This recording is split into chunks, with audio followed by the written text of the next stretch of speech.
เสียงพระพุทธศาสนาแห่งชาติและสังคมคลื่นเพื่อการศึกษาพระพุทธศาสนาและวัฒนธรรมระบบ FM 104.5 เมกะเฮิรตซ์รายการต่อไปเป็นรายการคดีโลกคดีธรรม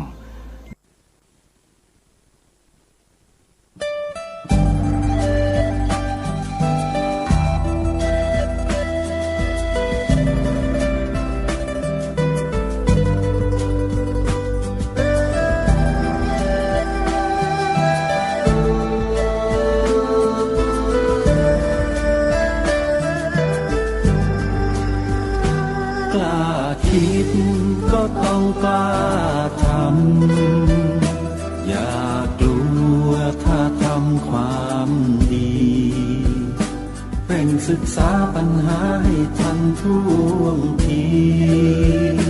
เมืองไทยจะพัฒนากว่านี้รายการดีคดีโลกคดีธรรมขอรำพันบรรยายความคิดเครื่องหมายแห่งสีทั้งสามงามถนัดขาวคือบริสุทธิ์สีสวัสดิ์หมายพระไตรรัตน์และธรรมะคุ้มจิตไทยแดงคือโลหิตเราใสซึ่งยอมสละได้เพื่อรักษาชาติศาสนาน้ำเงินคือสีโสภาอันจอมประชาถ้าโปรดเป็นของส่วนองค์จัดริ้วเข้าเป็นไตรรงค์จึงเป็นสีธงที่รักแห่งเราชาวไทยทหารอวตารนำไปยงยุทธวิชัยวิชิตก็ชูเกียรติสยามประเทศไทยที่เจริญมั่นคงมาได้จนถึงทุกวันนี้มิได้เกิดขึ้นจากความหวาดกลัวอย่างคลาดเขลาแต่บรรพบุรุษไทยของเราทุกยุคทุกสมัยล้วนแต่มีความกล้าหาญและชาญฉลาดปกป้องเอกราชสร้างชาติให้เกิดความมั่นคงโดยมีธงแห่งพระไตรรัตน์เป็นเครื่องนำชัยจึงเป็นที่มาที่ไปของรายการคดีโลกคดีธรรมกล้าคิดก็ต้องกล้าทำอย่ากลัวถ้าทำความดีเร่งศึกษาปัญหาให้ทันท่วงทีเมืองไทยจะพัฒนากว่านี้รายการดีคดีโลกคดีธรรมรายการดีคดีโลกคดีธรรม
วันแรม3 ค่ำเดือน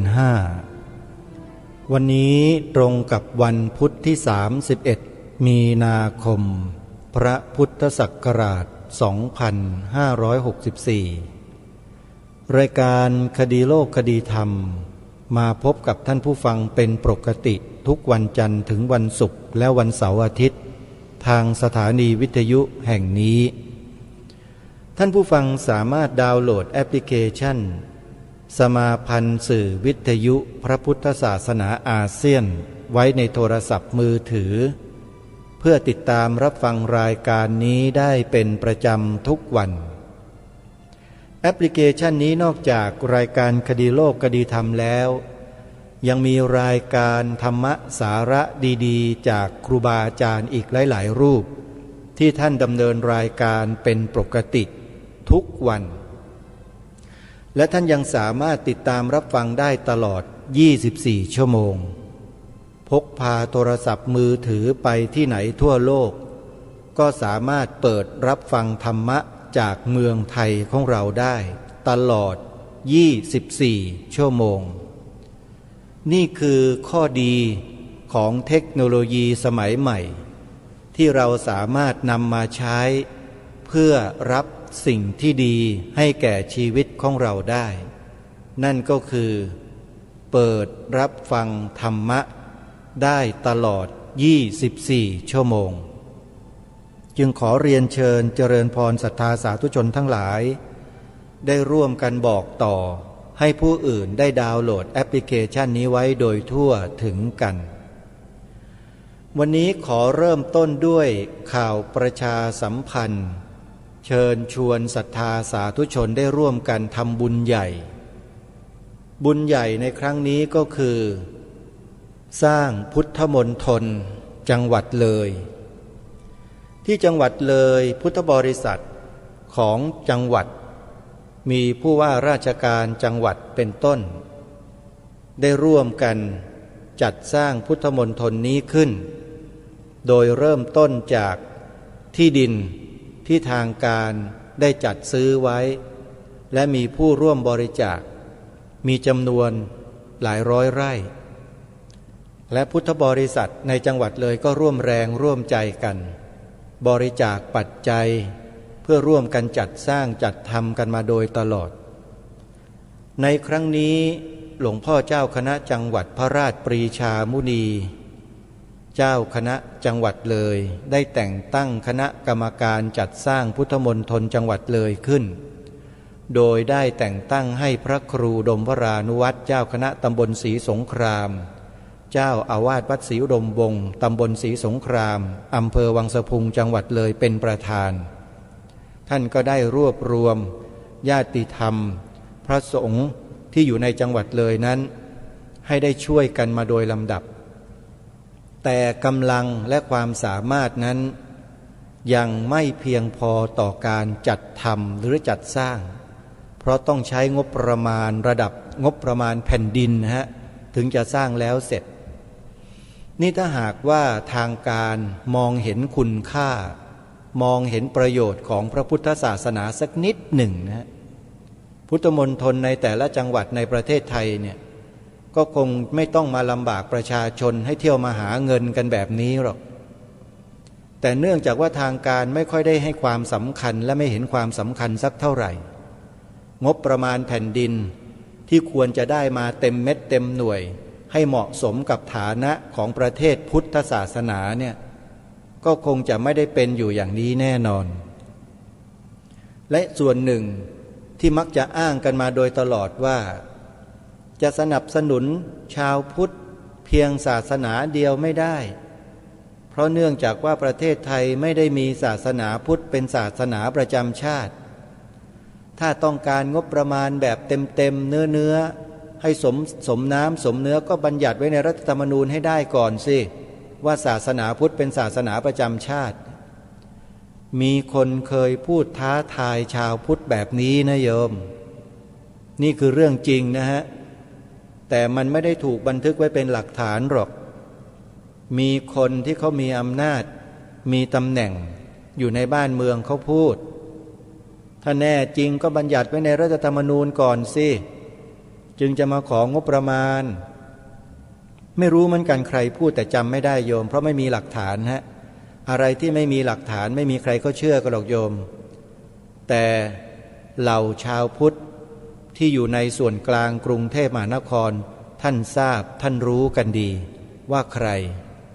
เขาพูดอย่างนี้จริงๆเราน่ะไม่ได้มาเรียกร้องศาสนาพุทธเป็นศาสนาประจำชาติเพราะคำพูดของคนคนนี้หรอกเราเรียกร้องมานานแล้วและสิ่งที่เราเรียกร้องก็ไม่ใช่ของใหม่เป็นของที่มีอยู่เดิมของชาติบ้านเมืองของเรานั่นแหละ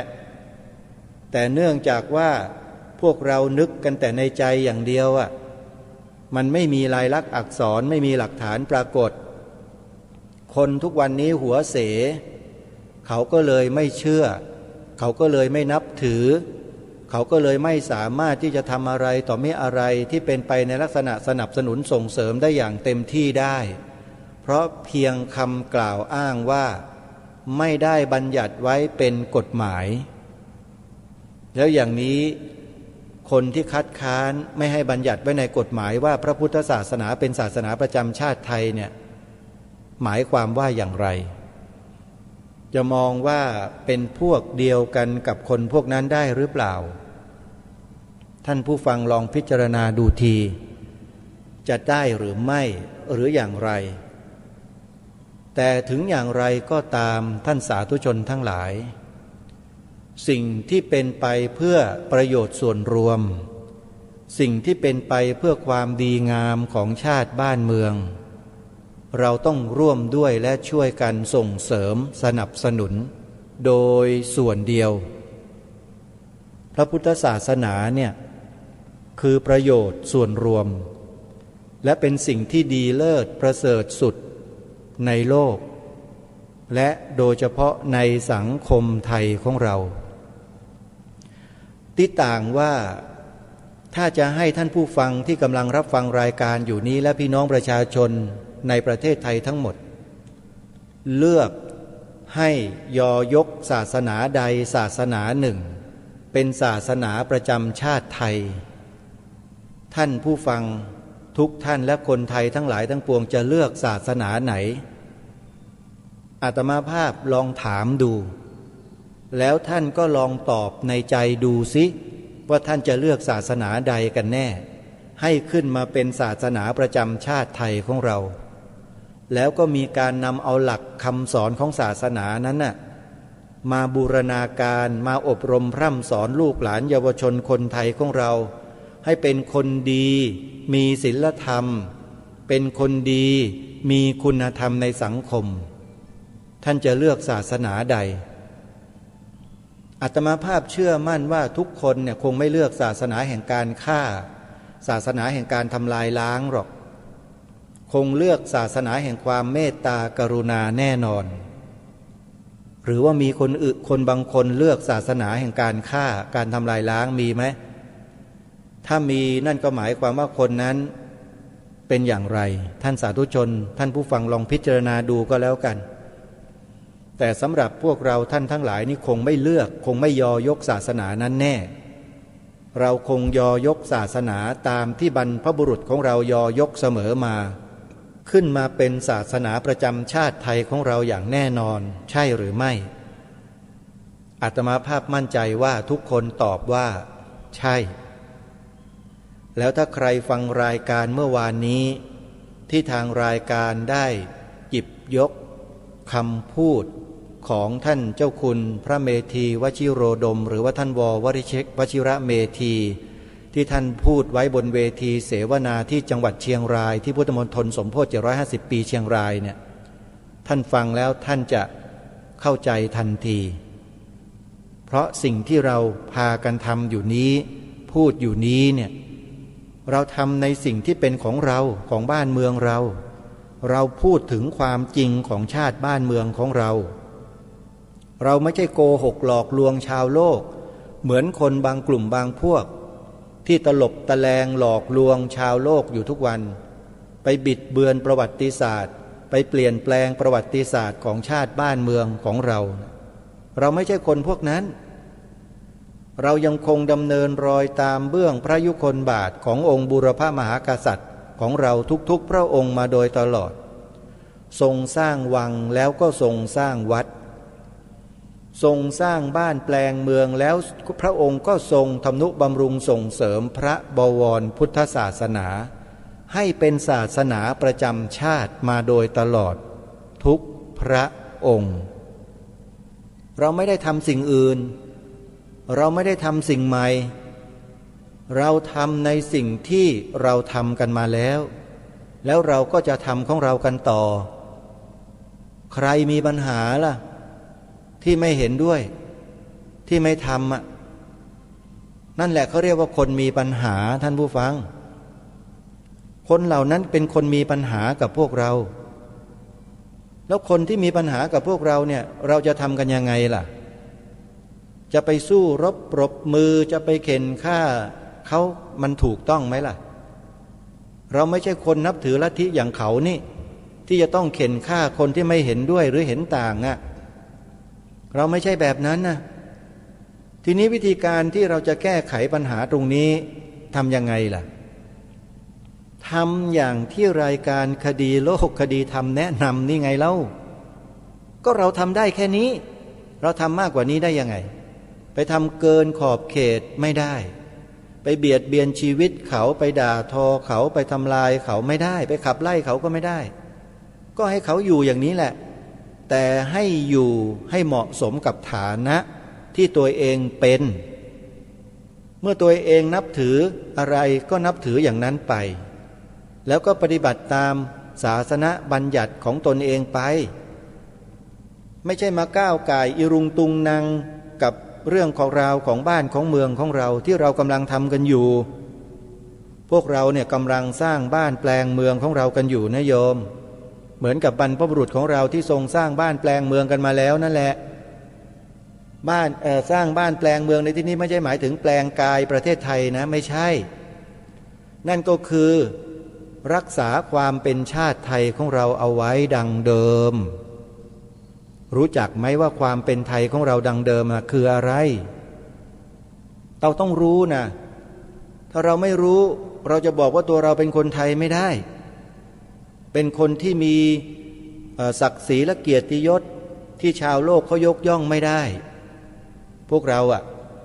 เพราะฉะนั้นเราต้องรู้จักนะความเป็นไทยนะคืออะไรแล้วมีสัญลักษณ์ปรากฏหลักฐานปรากฏอยู่ที่ตรงไหนทางรายการย้ำมาโดยตลอดว่าความเป็นไทยของเราทั้งหมดเนี่ยรวมอยู่บนผืนธงชาติ3 สีหรือธงไตรรงค์ที่องค์พระบาทสมเด็จพระมงกุฎเกล้าเจ้าอยู่หัวได้ทรงสร้างขึ้นด้วยพระหัตถ์ของพระองค์แล้วพระราชทานไว้ให้แก่พวกเราปวงชนชาวไทยใช้มาจนถึงทุกวันนี้แต่พวกเราคนไทยไม่ใส่ใจกันเองปล่อยปละละเลยกันเองแล้วการปล่อยปละละเลยตรงนี้แหละที่ทางรายการคดีโลกคดีธรรมได้ทำการวิจัยส่วนตัว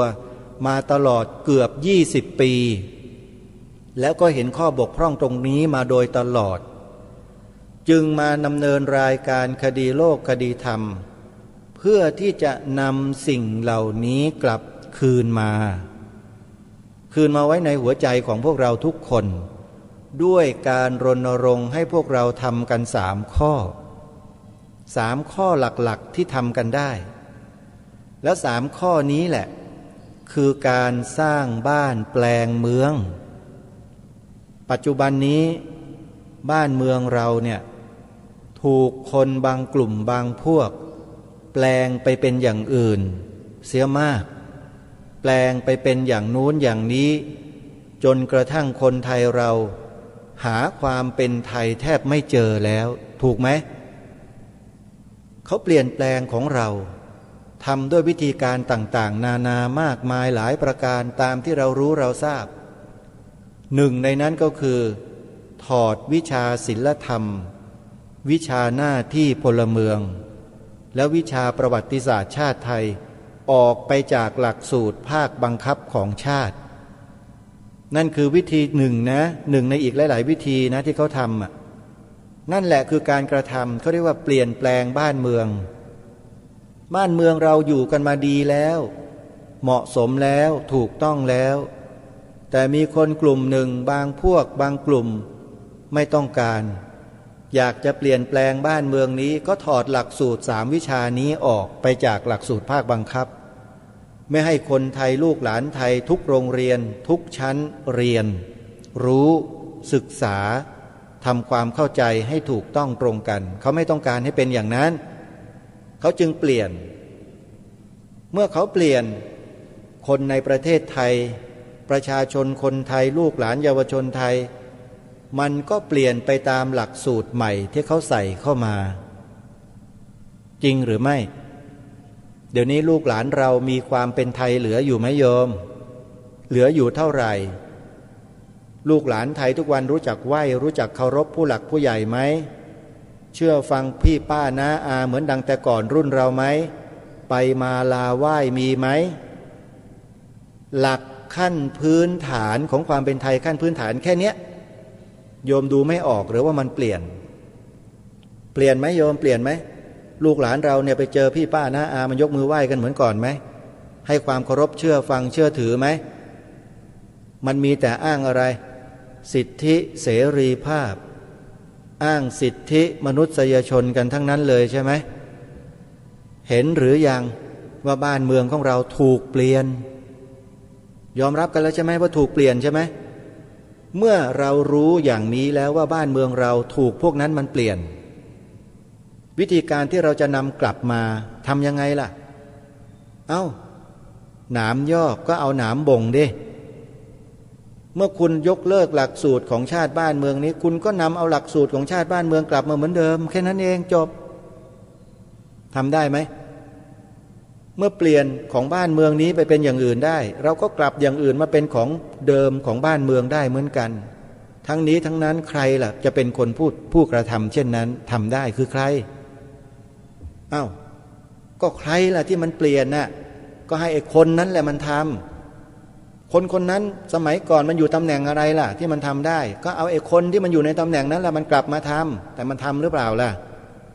ทำไหมล่ะไม่ทำเพราะอะไรหรือทำไม่ได้เพราะอะไร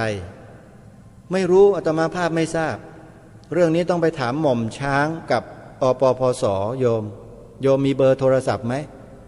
โทรไปถามสิเข้าไปใน Facebook เข้าไปใน YouTube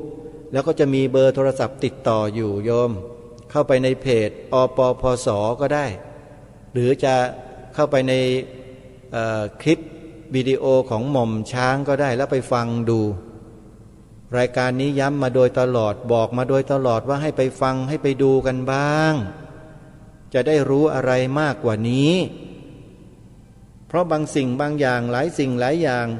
รายการนี้พูดไม่ได้ก็บอกแล้วบอกอีกว่าพูดไม่ได้แล้วก็แนะชี้แนวทางให้ไปฟังให้ไปดู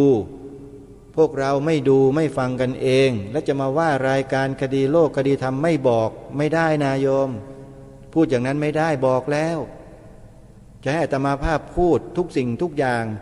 ที่อปพสเขาพูดไว้เขาแสดงไว้กล่าวเป็นหลักฐานไว้ไม่ได้โยมเพราะนี่คือรายการวิทยุออกอากาศอยู่ทั่วประเทศพูดไม่ได้บางอย่างมันพูดไม่ได้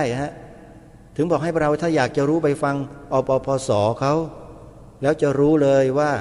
ที่มาที่ไปของเรื่องราวเหตุการณ์เหล่านี้เนี่ยมันมีความเป็นมาเป็นไปอย่างไรแล้วใครเป็นตัวบงการอยู่ข้างหลังอปพสก็นำมาเปิดเผยอยู่เนี่ยพวกเราไม่ค้นคว้าไม่ขวนขวายไปดูกันเองบอกแล้วบอกอีกแต่เวลาอย่างอื่นนี่ดูกันเก่งจังเลยติ๊กต๊อกไอ้พวกติ๊กต๊อกทั้งหลายชอบดูชอบเล่นกันจังไร้สาระสิ้นดีไอ้มีสาระมันก็มีอยู่นั่นแหละแต่มันน้อยแต่ไอ้สิ่งที่จะให้ไปดูเฉพาะกิจเนี่ยเพื่อส่วนรวมเพื่อกิจการงานส่วนรวมเพื่อบ้านเพื่อเมืองเนี่ยพวกเราก็ไปดูกันหน่อยนะโยมนะอาตมาภาพไม่อยากจะพูดเสียงดังเดี๋ยวโยมจะหาว่าอาตมาว่าอีกแม่โยมนี่ขวัญอ่อนกันเหลือเกินนะเหมือนกับท่านเจ้าคุณว.วชิระเมธีพูดโยมที่เปิดเมื่อวานเนี้ยขวัญอ่อนเหลือเกินขี้ขลาดตาขาวกันจัง ท่านเจ้าคุณพูดมาไม่ได้พูดนี่พูดให้ฟังเฉยๆพระเจ้าคุณท่านพูดว่าขี้ขลาดตาขาวอะแค่นี้ก็ยังไม่สามารถที่จะเข้าไปดูเข้าไปฟังเพื่อศึกษาเรียนรู้ความจริงเหล่านั้นกันเลยทั้งที่ทางนี้ก็แนะนำรายการก็แนะนำมาโดยตลอดถ้าหากว่าเราไม่ศึกษาไม่ฟังไม่ดูไม่รู้แล้วเราจะเข้าใจได้ยังไงเมื่อเราไม่ยอมทำความเข้าใจไม่ยอมดูไม่ยอมฟังเราก็มาเถียงชออยู่นั่นแหละไออย่างนี้เขาเรียกเข้าทำนองอะไรรู้ไหมไม่รู้แล้วเที่ยวชี้เนี่ยโยมว่ามีไหมคนประเภทนี้มีไหมไม่รู้แล้วก็เที่ยวมาชี้บอกว่ารายการคดีโลกคดีธรรมเนี่ยมันไม่ดีอย่างนั้นรายการนี้มันมั่วอย่างนั้นรายการนี้มันไม่ได้รู้จริงเลยงูงี้เนี่ยเขาเรียกว่าไอ้พวกไม่รู้แล้วมาเที่ยวชี้ญาติโยมท่านผู้ฟังที่ฟังรายการอยู่รวมถึงพระคุณเจ้านะครับระวังไอ้คนพวกนี้ให้ดีนะมันเป็นลูกหลานวัสการพราหมณ์มาเกิดมันเก่งในการที่จะเสี้ยมเขาให้เราชนกันจริงๆเราไม่มีเขาหรอกอุปมาเฉยๆฮะมันเสี้ยมให้คนอื่นชนกันตลอดสร้างความแตกแยกอยู่เนืองๆไอ้คนพวกเนี้ยโดยเฉพาะไอ้คนที่ชอบว่ารายการคดีโลกคดีธรรมเนี่ยไอ้พวกสร้างความแตกแยกตัวจริงนั่นแหละรายการคดีโลกคดีธรรมกำลังจะสมานสามัคคีพี่น้องชาวไทยในประเทศนี้ให้เป็นหนึ่งเดียวด้วยวิธีการ3 ข้อสร้างความแตกแยกตรงไหนแตกแยกกับใคร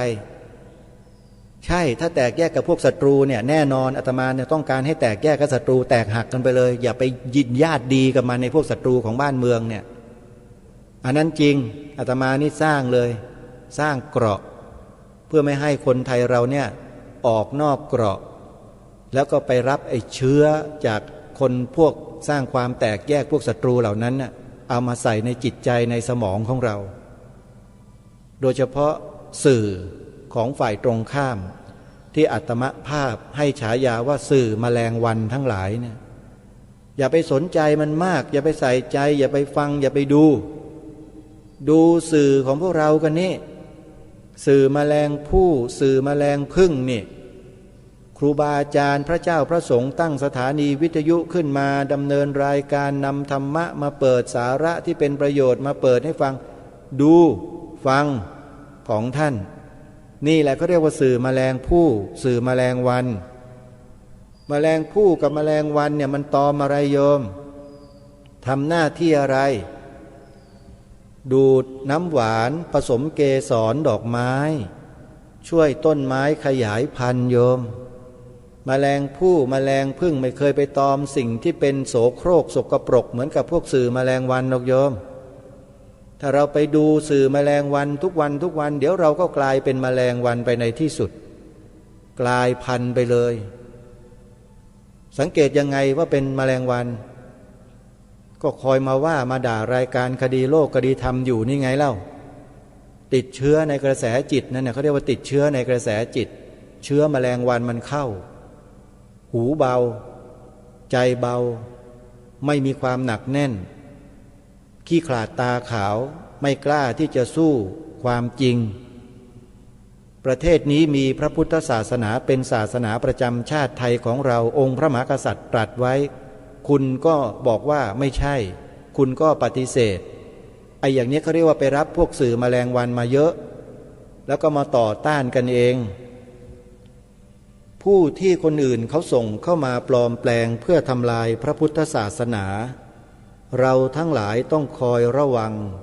รู้เท่าไว้จึงจะควรพระราชดำรัสของล้นเกล้ารัชกาลที่6ตรัสไว้ในบทพระราชนิพนธ์เทศนาเสือป่าที่ทางรายการได้ใส่เกล้าใส่กระหม่อมใส่ชีวิตจิตใจมาโดยตลอดเพื่อเตือนสติตัวเองในการทำงานให้ระมัดระวังคนพวกนี้โยมที่อาตมาภาพได้พูดถึงใครไม่ได้เอ่ยชื่อเอ่ยนามหรอกคือลักษณะที่เขาพูดเขากล่าวเขาแสดงเนี่ยก็คือพวกใครพวกนั้นนะฮะถ้าพูดถึงเมื่อไหร่เนี่ยโยมให้โยมเชื่อขนมกินได้เลยพวกนี้มันติดเชื้อกระแสในกระแสจิตมาจากพวกสื่อแมลงวันทั้งนั้นแหละพวกสื่อแมลงวันเนี่ยโยมสังเกตไม่ยากหรอกสื่อแมลงวันพวกนี้จ จะเป็นสื่อที่ปฏิเสธศาสนาพุทธไม่ยอยกพระพุทธศาสนาไม่เห็นด้วยกับการบัญญัติรับรองพระพุทธศาสนาเอาไว้ให้ถูกต้องตามหลักของชาติบ้านเมืองว่าเป็นศาสนาประจำชาติไทยของเราสื่อแมลงวันจะปฏิเสธและไม่เห็นด้วยแล้วญาติโยมจะไปดูจะไปฟังไอ้สื่อพวกนี้กันอยู่ไหมล่ะยังจะไปรับไอ้เชื้อในกระแสจิตมาใส่จิตตัวเองไหมรับเชื้อแมลงวันน่ะนั่นแหละนี่คือการอุปมาให้พวกเราได้เห็นได้รู้กันชัดๆเชื่อว่าทุกคนคงวิเคราะห์และพิจารณาเข้าใจกันนะโยมนะไม่ใช่พูดถึงแมลงวันโยมก็ไปนึกถึงแต่แมลงวันที่ตอมสิ่งบูดเน่าอยู่ใจก็มีแต่แมลงวันแบบนั้นไม่ใช่มันเป็นข้ออุปมาอุปไมยแม้บางคนก็ยังฟังไม่เข้าใจพูดมาจนถึงป่านนี้แล้วโยมบางคนยังไม่เข้าใจเลยอะไรแมลงวันข้ออุปมาโยมคืออาตมาภาพในอุปมาพวกสื่อหรือคนใดคนหนึ่งกลุ่มใดกลุ่มหนึ่งก็ตามอุปมาคนพวกนี้เหมือนกับพวกแมลงวันคือไปตอมเอาสิ่งโสโครกหรือข่าวไม่ดีหรือสิ่งที่ไม่ดีไม่งามสิ่งที่ไม่ใช่สิ่งที่บรรพบุรุษของเรากล่าวไว้ไม่ได้ทรงตรัสไว้ไม่ได้พูดไว้เนี่ยเอามานำเสนอแล้วก็เชิญชวนพวกเราให้ไปหลงเชื่อนี่เขาเรียกว่าพวกสื่อแมลงวันอย่าไปคบอย่าไปหาอย่าไปฟังอย่าไปดูให้พวกเราหันมาดูสื่อแมลงผู้แมลงวันมาฟังสื่อแมลงผู้แมลงวันซึ่งเป็นข้ออุปมาก็คือสื่อวิทยุที่พระสงฆ์ท่านจัดท่านทำอยู่เนี่ยโยมให้มาดูตรงนี้เราถึงจะได้รับสิ่งที่ดีๆสิ่งที่งามสิ่งที่สะอาดสิ่งที่บริสุทธิ์แล้วชีวิตเราก็ดีก็เจริญขึ้นบ้านเมืองก็ดีก็เจริญรุ่งเรืองขึ้นลัทธิอุบาทต่างๆลัทธิที่เที่ยวเข็นฆ่าคนอื่นที่เขามีความบริสุทธิ์ให้ตายเกลื่อนเหมือนอย่าง3จังหวัดชายแดนภาคใต้เนี่ยพวกลัทธิเหล่านี้มันก็จะเข้ามาทำลายพวกเราไม่ได้เพราะพวกเรารับแต่สิ่งที่ถูกต้องตรงกันเสมอสร้างทิฏฐิสามัญญตาให้เกิดขึ้นแบบง่ายๆคำว่าทิฏฐิสามัญญตาก็คือความคิดความเห็นที่เสมอกันหรือเหมือนกันนั่นเองอย่างรายการคดีโลกคดีธรรมได้น้อมนำแนวพระราชดำริกระแสพระราชดำรัสพระบรมราชโองการพระราชปณิธานขององค์บุรพมหากษัตริย์มานำเสนอมาบอกพวกเราเพื่อให้พวกเราถือปฏิบัติตามพระองค์ท่านเนี่ยนี่แหละสิ่งนี้แหละเขาเรียกว่าสิ่งที่เป็นแมลงผู้แมลงผึ้งตอมน้ำหวานนำน้ำหวานมาให้นำน้ำเกสรดอกไม้อันสะอาดบริสุทธิ์มาให้ดื่มกินหรือเสพบริโภคหรือฟังหรือดูแล้วก็จะทำให้เกิดความสุขมีสุขภาพกายสุขภาพจิตที่ดีเห็นหรือยังแล้วเราก็เกิดความเข้าใจที่ถูกต้องตรงกันเรียกว่าทิฏฐิสามัญญตาอาตมาภาพก็เลยใช้หลักการ3ข้อเพื่อเป็นการระวังป้องกันด้วยเพื่อเป็นการยอยกเชิดชูไว้ซึ่งหลักการของชาติบ้านเมืองตามแนวพระราชดำริของพระราชบรรพบุรุษของเราด้วยช่วยกันปกปักรักษายอยกสิ่งนั้นก็คือพระพุทธศาสนาพระพุทธศาสนาหรือหลักคำสอนเนี่ยโยมไม่ใช่คนนะคนมันเปลี่ยนแปลงตลอดปลิ้นปล้อนตลบตะแลงคนเนี่ยทำไมก็เพราะมันมีกิเลสอยู่ไงคนนี่หมายถึงคนมีกิเลสโยมไม่ว่าใครทั้งนั้นแหละตั้งแต่ข้างล่างยันข้างบนเนี่ยคนชื่อว่าคนเนี่ยมีกิเลสทั้งนั้นมันเปลี่ยนแปลงได้โยมแต่หลักการพระพุทธศาสนานี่เปลี่ยนไม่ได้พระพุทธเจ้าตรัสยืนยันไว้แล้วในธรรมจักรกัปปวัตนสูตรที่โยมสวดกันน่ะจำได้ไหมมีความตอนหนึ่งที่พระพุทธองค์ตรัสไว้อย่างเงี้ยว่าธรรมจักกังปวัตติตังอัปปติวัตติยังกงล้อแห่งธรรมจักรคือพระธรรมที่พระองค์ทรงแสดงเนี่ยตรัสแสดงแล้วเป็นอย่างนั้นโดยส่วนเดียว ไม่มีใครสามารถที่จะปฏิวัติกลับไปเป็นอย่างอื่นได้เลยเพราะนี่คือปรมัตถสัจจะใครไม่เคยเรียนปรมัตถสัจจะมาก่อนก็จะไม่เข้าใจในสิ่งนี้หรอกยากเข้าใจยากแล้วก็จะเกิดความไม่กล้าด้วยไม่กล้าที่จะนำเอาปรมัตถสัจจะมาแสดงแล้วมายืนยันกับผู้คนอาตมาภาพต้องยอมรับอย่างหนึ่งว่าเพราะอาตมาภาพศึกษาเรื่องปรมัตถสัจจะมาแล้วก็มีความเข้าใจในระดับหนึ่งจึงกล้าไงโยมไม่ใช่บ้าบินนะไม่ใช่โง่นะโยมไม่ใช่ไม่รู้อะไรแล้วที่มาพูดเหมือนกับใครกล่าวหาอาตมาภาพอยู่ไม่ได้โง่นะโยมคนโง่เนี่ยไม่ใช่หมายความว่าไม่มีความรู้นะคนโง่รู้จบปริญญาจบวิศวะจบวิทยาศาสตร์จบแพทย์จบอะไรมันจบได้ทั้งนั้นแหละคนโง่ไม่ใช่หมายความว่าโง่ไม่ได้จบปริญญาตรีโทเอกก็โง่ได้โยมโง่เรื่องอะไรโง่ในเรื่องปรมัตถสัจจะคือไม่รู้ไม่เข้าใจองค์สมเด็จพระสัมมาสัมพุทธเจ้าตรัสรู้อะไรโยมตรัสรู้ปรมัตถสัจจะอริยสัจสี่นะคือปรมัตถสัจจะนะโยมมีอะไรบ้างล่ะทุกข์สมุทัยนิโรธมรรคนี่แหละคือปรมัตถสัจจะเป็นอริยสัจความจริงอันประเสริฐไม่มีใครสามารถจะเถียงพระองค์ได้เลยหรือเถียงความจริงนี้ได้ทุกคนมีทุกข์ไหมมีไหมโยมทุกคนมีสมุทัยไหมทุกคนสามารถที่จะปฏิบัติตนให้บรรลุถึงนิโรธดับทุกข์ได้ไหมพระอริยมรรคมีองค์8ทำแล้วดำเนินแล้วมนุษย์เราดำเนินได้ดำเนินตามได้ไหมถูกต้องทั้งหมดเลยโยมไม่มีใครสามารถปฏิเสธหรือปฏิวัติกลับในหลักธรรมที่พระองค์ตรัสรู้ได้เลยธรรมจักกังปวัตติตังอปฏิวัติยังท่านมหาปรริญญาทั้งหลายก็คงจะทราบเราเนี่ยเราอ่อนแอกันเองเราไม่หนักแน่นไม่มั่นคงในอริยสัจจะเองโยมเพราะพวกเราไม่รู้ไงเมื่อพวกเราไม่รู้ก็ยังดีนะที่เราไม่เที่ยวมาชี้โบชี้เบบอกว่าคนนู้นผิดคนนู้นถูกไม่รู้แล้วไม่ต้องชี้โยมดียังมีโอกาสที่จะรู้ได้แล้วเรียนรู้ได้แต่ไอ้พวกที่ไม่รู้แล้วมาเที่ยวชี้เนี่ยไอ้พวกนี้น่ากลัวน่ารำคาญด้วยแต่มาภาพไม่กลัวหรอกมันรำคาญเนี่ยคนพวกนี้มันเหมือนกับพวกเหลือบพวกยุงพวกริ้นพวกไรทั้งหลายนะโยมพวกปลิงดูดเลือดมันคอยมาเกาะมาชอนมาใช้มาดูดเอาเลือดแล้วเอาเลือดเราไปกินเนี่ยมันน่ารำคาญเนี่ยมันสำหรับอาตมาภาพมองคนพวกนี้นะมันน่ารำคาญนะรำคาญมากจะขจัดด้วยการฆ่าการทำลายอาตมาภาพก็ไม่ใช่ฐานะที่จะต้องทำเช่นนั้นก็ได้แต่ไล่ปัดป้องมันไปตราบใดที่มันยังมีอยู่ก็ไล่ก็ปัดมันไป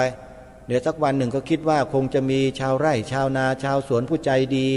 คงมาช่วยขจัดให้นะโยมก็หวังวันหนึ่งน่าจะมีนะอาตมาภาพก็ทำหน้าที่คอยปัดคอยป้องแล้วก็บอกทุกคนให้ระมัดระวังไอ้พวกเหลือบยุงริ้นไรแดดพวกนี้ให้ระวังไว้อย่าให้มันมากล้ำกลายแล้วโยมก็ช่วยระมัดระวังให้อาตมาภาพด้วยโยมฟังรายการคดีโลกคดีธรรมแล้วถ้ามันมียุงมีลิ้นมีริ้นมีเหลือบมีไรต่างๆมันมาพยายามจะตอมรายการคดีโลกคดีธรรมจะเกาะจะกินจะทำลายเนี่ยโยมช่วยดูแลด้วยนะช่วยกันคัดค้านต่อต้านในพวกเหลือบพวกนี้ด้วยอย่าให้มันเข้ามายุ่งเดี๋ยวพวกเราเนี่ยจะเดือดร้อนกันเองโยมพวกนี้มันเก่งในเรื่องของการเสี่ยมการสร้างความแตกแยกให้แก่พวกเรามันเก่งวาจามันเป็นพวกจิตวิทยามันสูงพวกนี้มันมีวาทศิลป์โยมพูดกล่อมลิงยังหลับแล้วคนมันจะเหลืออะไรใช่ไหมพวกนี้มันมีความรู้นะไม่ใช่ธรรมดานะเนี่ยแต่เผอิญว่าความรู้ของคนพวกนี้มันมีแค่ระดับจิตวิทยาของซิกมันฟรอยด์เท่านั้นเองโยมพวกนี้ไม่ใช่พุทธเจ้าสู้พุทธเจ้าไม่ได้ทักรายหนึ่งเลยพวกนักปรัชญาตะวันตก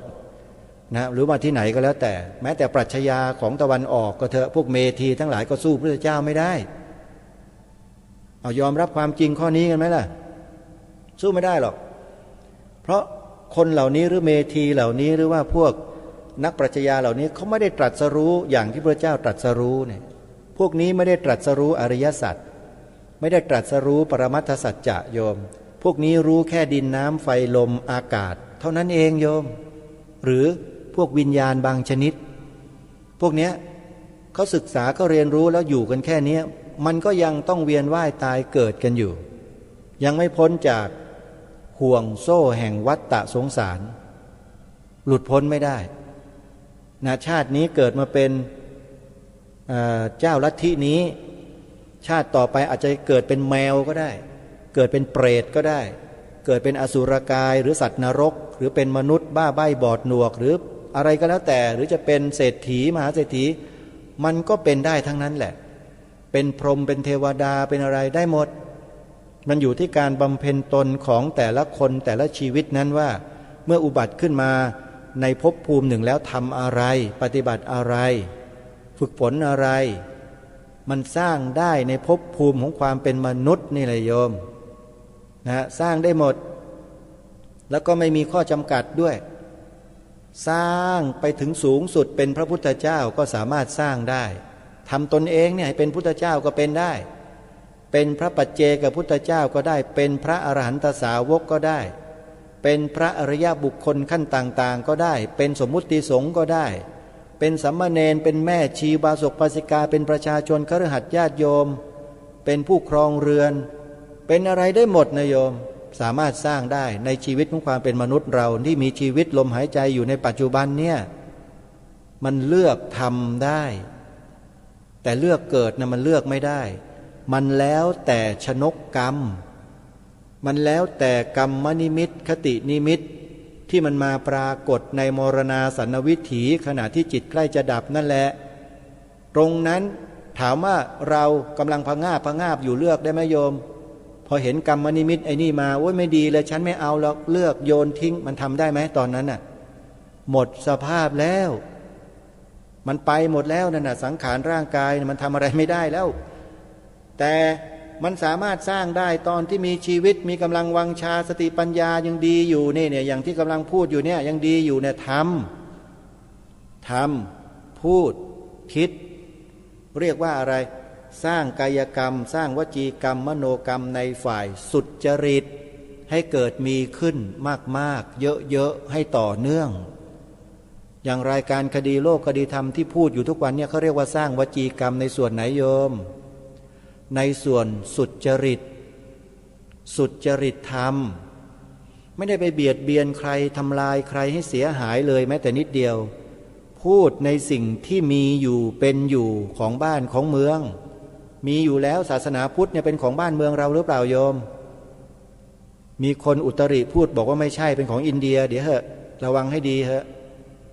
จบไปแล้วอินเดียมีที่ไหนละหมดไปแล้วมาอยู่ที่เมืองไทยแล้วก็เป็นของเมืองไทยสิเที่ยวพูดตลกตะแลงอย่างนั้นไม่ได้นะโยมไปเล่นไม่ได้นะเป็นของเมืองไทยศาสนาพุทธตอนนี้ทั่วโลกเขายอมรับเขาถึงยกให้ศาสนาพุทธให้ประเทศไทยเราเนี่ยมีพระพุทธศาสนาเป็นศูนย์กลางพระพุทธศาสนาโลกนะเมืองไทยเราเนี่ยโยมรู้ไหมตำแหน่งเนี้ยได้รับมาแบบบริสุทธิ์ผุดพองเลยเพราะชาวโลกเนี่ยเขาทำการศึกษาวิจัยหมดแล้วทุกประเทศที่นับถือศาสนาพุทธทั่วโลกอ่ะไม่มีประเทศไหนที่มั่นคงเหมือนกับประเทศไทยทำไมหนึ่งองค์พระประมุขของแผ่นดินทรงเป็นพุทธมามกะทรงนับถือพระพุทธศาสนาทุกพระองค์พระมหากษัตริย์ไทยทุกพระองค์ต้องเป็นพุทธนะเป็นศาสนาอื่นไม่ได้พูดชัดไหมพระมหากษัตริย์ไทยทุกพระองค์ต้องเป็นพุทธเท่านั้นเป็นศาสนาอื่นไม่ได้โยมนี่คือข้อจำกัดที่ประเทศไทยเราสืบสานมาแต่โบราณเขาเรียกว่าโบราณราชประเพณีถ้าผู้มีอำนาจในบ้านเมืองฝ่ายนิติบัญญัติฝ่ายตุลาการฝ่ายบริหารมาเปลี่ยนแปลงตรงนี้เมื่อไหร่ละยุ่งนะน่ะอยู่ไม่ได้นะไม่มีแผ่นดินอยู่นะจะบอกให้อย่าเชียวพระมหากษัตริย์ต้องทรงเป็นพุทธมามกะแล้วประเทศไทยเรามีศาสนาอะไรเป็นศาสนาประจำชาติมาโดยตลอดโยมศาสนาอะไรนั่นแหละศาสนาพุทธ แล้วสิ่งที่รายการคดีโลกคดีธรรมออกมารณรงค์มาพูดมากล่าวอยู่ทุกวันนี้เป็นความจริงของประเทศนี้หรือเปล่าพระพุทธศาสนาเป็นศาสนาประจำชาติไทยของเราเนี่ยเป็นความจริงไหมเป็นความจริงของชาติบ้านเมืองเราใช่ไหมและอาตมาภาพพูดผิดตรงไหนล่ะโยมแล้วที่พูดแบบนี้พาให้ทุกท่านพูดชวนทุกท่านพูดคำนี้ไปเบียดเบียนใครล่ะใครมันจะตายนักหนาล่ะถามหน่อยที่มีไหมใครบ้างไม่มี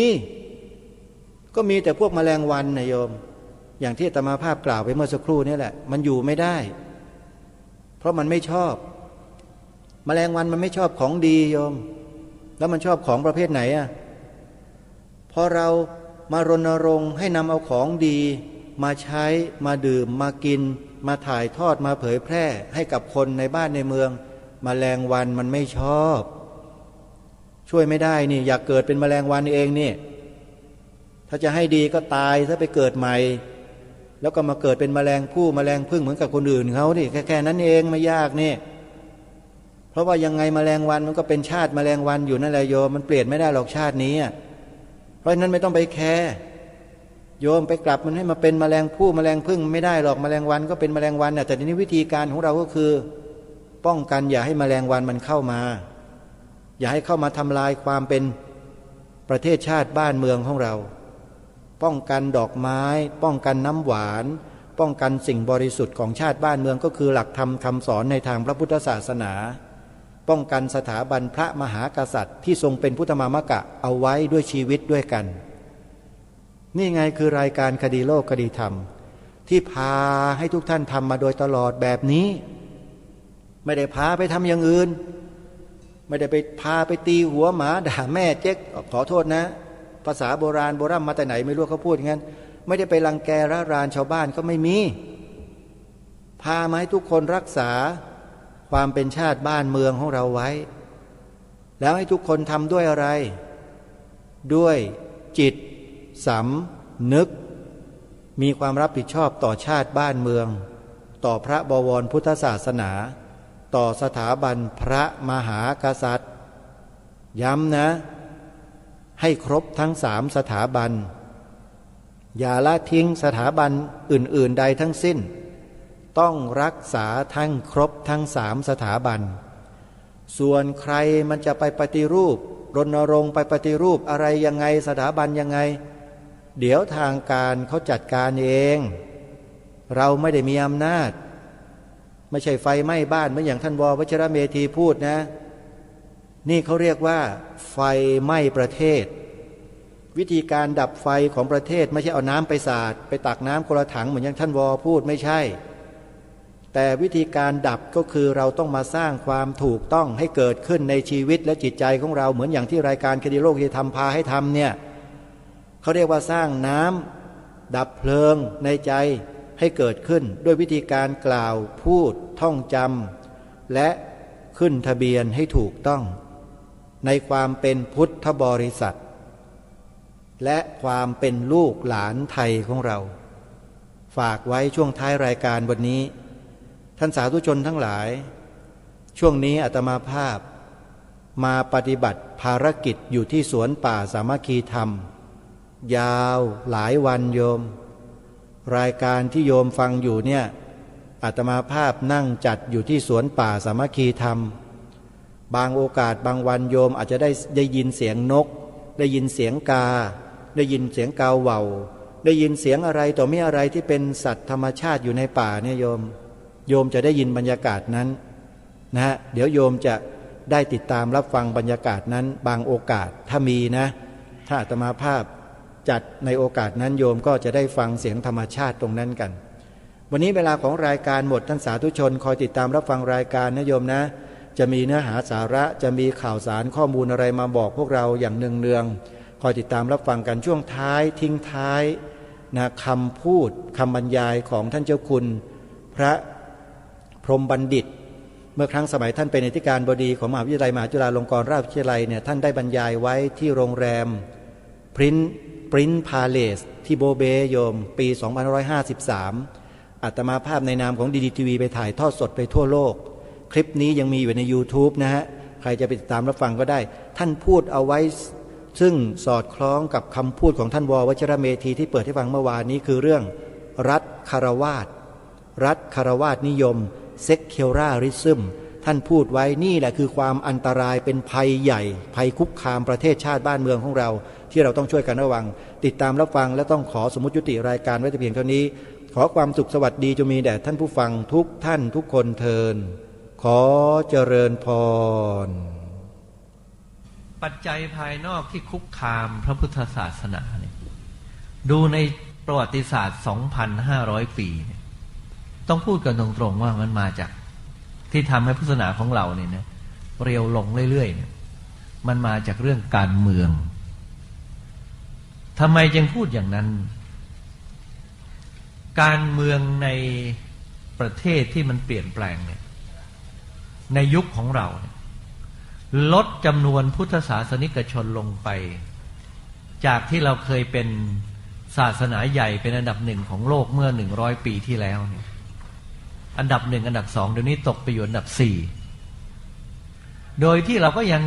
สวดมนต์ภาวนากันอยู่เฉยๆนี่แหละแต่อยู่เราตกไปพรวดพลาดเลยเสียแชมป์ไปเลย